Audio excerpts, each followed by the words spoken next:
Hoje eu vou conversar com um médico psiquiatra que, segundo a Folha de São Paulo, foi o autor mais lido da última década, ultrapassando grandes nomes, como, por exemplo, Paulo Coelho. E ele é um profundo pesquisador da inteligência e da mente humana. É isso mesmo. Nosso convidado de hoje, com quem eu vou conversar, é Augusto Cury.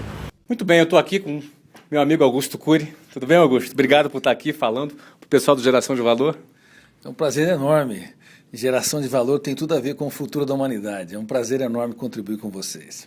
Maravilha, Augusto. Então, já que você falou do futuro da humanidade, a humanidade está mais triste ou está mais feliz? Olha, nós esperávamos que tivéssemos a geração mais feliz nesse século, início de século, mas, infelizmente, estamos diante da geração mais triste. Nós precisamos de muitos estímulos para ter migalhas de prazer, porque estamos perdendo algumas funções nobres da inteligência, entre elas a capacidade de contemplar o belo, fazer muito das pequenas coisas. Se você quer ser feliz, se você quer expandir o seu prazer de viver e até a sua criatividade, nunca esqueça, faça muito do pouco. Ou seja, gaste mais tempo abraçando, se interiorizando, observando, fazendo das pequenas coisas um show para a sua existência. Se precisar de muitas coisas para ter migalha de prazer, pode ter uma vida miserável e, infelizmente, frustrada sócio e profissionalmente. Como psiquiatra, pesquisador da psicologia e escritor, eu tive uma trajetória onde eu tive que transformar fracassos em sucessos, lágrimas em sabedoria. E aprendi que ninguém é digno do sucesso ou do pódio se não usar suas derrotas para alcançá-lo. Quem quer ter um céu sem tempestades ou caminho sem acidentes, não terá grande êxito na sua existência. Quando eu estava no colegial, e eu digo isso no meu livro Nunca Desista dos Seus Sonhos, eu era a segunda nota da classe, de baixo para cima. Ninguém acreditava que eu fosse atingir um patamar mais nobre na sociedade. Mas eu descobri desde cedo a diferença entre sonhos e desejos. Flávio, sonhos são projetos de vida, desejos são intenções superficiais. E nós vivemos numa sociedade de consumo, na sociedade dos desejos. Desejos de ter grandes amigos, um grande amor na vida, de ser um brilhante profissional, de fazer a diferença no teatro das empresas. Desejos e mais desejos não resistem ao calor dos problemas na segunda-feira. Se diluem. É necessário sonhos. Sonhos como projeto de vida. Sonhos com metas. E todas as metas têm escolhas. E todas as escolhas têm perdas. Não é possível ter grandes escolhas sem sofrer algumas perdas. Mas também descobri que sonhos devem ser unidos à disciplina. Sonhos sem disciplina produzem pessoas frustradas. E disciplina sem sonhos produz pessoas autômatas, que só obedecem ordens. Eu estudei 12 a 14 horas por dia, entrei na faculdade de medicina, contrariando as expectativas dos meus colegas, estudei muito, não apenas a biologia, mas quis entender os meandros da mente humana, considerava cada paciente uma estrela viva no teatro da existência, aprendi muito com eles, talvez mais com eles do que com os livros. Cada fracasso, cada perda, cada lágrima, cada pesadelo me ensinava que a vida é um espetáculo único e imperdível. Depois escrevi milhares de páginas, publiquei meus livros e eu recebi o título de membro de honra de um instituto europeu, de uma academia de gênios. Aí eu pensei comigo, como eu engano bem, porque eu era a segunda nota da classe, de baixo para cima, era desconcentrado, não tinha foco. Você acredita que você já era gênio nessa época que você era a segunda melhor nota de trás para frente na sua turma, ou você realmente engana bem agora? Eu não era um gênio e continuo não sendo um bom gênio. Na verdade, sendo um gênio. Algumas pessoas me dizem, Cury, minha memória está ruim. Eu falo, não se preocupe, a minha está péssima. O meu córtex cerebral não é um grande armazém, não tem uma capacidade de registrar tudo com uma facilidade grande. Mas descobri como o pesquisador da psicologia e como autor de uma das poucas teorias mundiais sobre a formação de pensadores e a construção de pensamentos, teoria esta que é usada em institutos de gênios, que todo ser humano tem uma genialidade. Cada espectador que está nos ouvindo tem um potencial incrível para ser libertado. Garra, liberdade criativa, pensamento abstrato, raciocínio esquemático, disciplina, capacidade de se colocar no lugar dos outros, capacidade de escrever os textos mais importantes da sua vida nos momentos mais difíceis da sua história.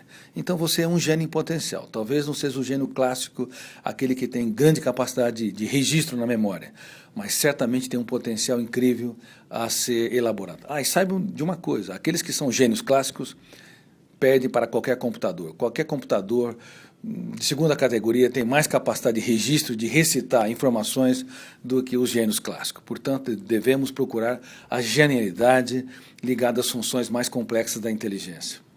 Muito bem, nós conversamos aqui com Augusto Cury, como eu falei, o autor mais lido no Brasil na última década, uma autoridade para falar sobre esse assunto, e ainda reforçando a tese que a gente vem defendendo aqui no Geração de Valor. É de dentro para fora. As pessoas, às vezes, querem aprender a fazer, a realizar, e elas querem ouvir fórmulas prontas para poderem simplesmente aplicarem e deixam de exercer o seu grande potencial, exercer sua criatividade, exercer sua capacidade de empreender, que é isso que é por isso que a gente está aqui, e a gente quer, nesse momento, te encorajar, te desafiar a colocar para fora o seu potencial.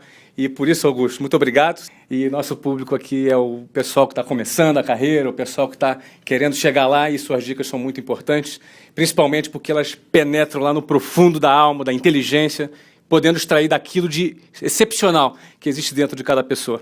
Estar do lado de pessoas que reclamam é muito chato, é muito desagradável.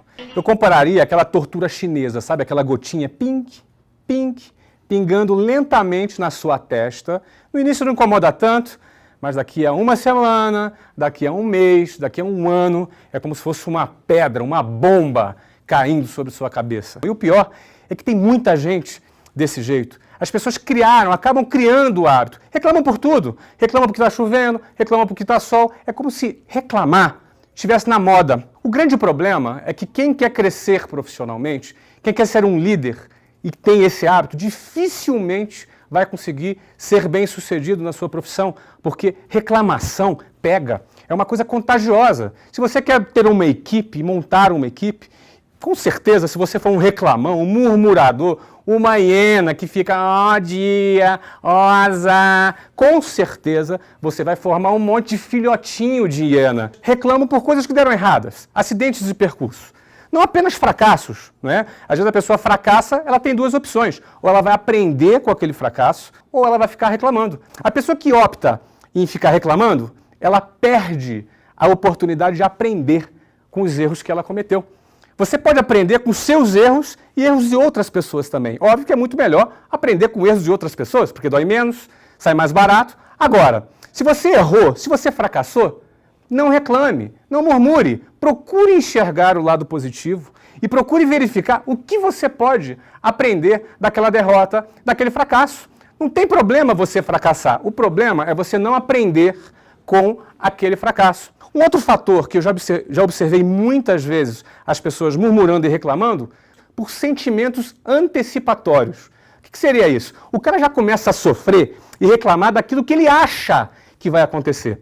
É tipo meio um relacionamento meio mal resolvido com o futuro. Sabe como é que é? O cara fica olhando, não, isso vai dar errado, não, isso não vai dar certo. E ele começa a sofrer. Ele já começa a sofrer por aquilo que ele presume que vai dar errado. Primeiro, você não sabe se vai dar errado.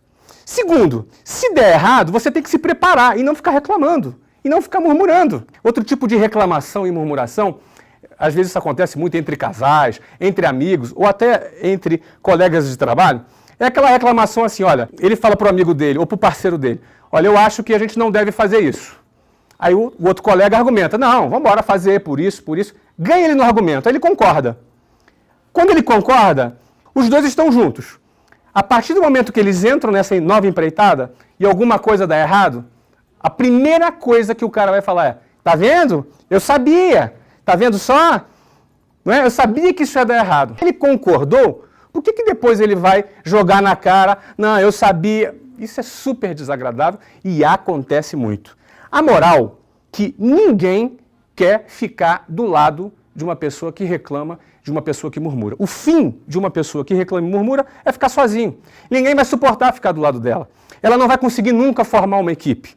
Ela não vai conseguir nunca ser uma referência de sucesso uma referência a ser seguida por outras pessoas, além de tornar o ambiente pesado e um ambiente meio de fracasso, aquele ambiente meio nojento. É assim que eu classifico um ambiente permeado por reclamações e por murmurações. Então, eu quero te encorajar a refletir sobre o seu comportamento, a refletir sobre, eventualmente, algum hábito que você tenha adquirido de ficar reclamando e de ficar murmurando. Com certeza, você vai ser uma pessoa mais feliz quando você souber assimilar melhor as adversidades, souber aprender com seus fracassos e não ficar jogando na cara das pessoas aquilo que deu errado. E também, quem estiver do seu lado vai ter muito mais prazer em estar com você, vai ter muito mais prazer em conviver com você.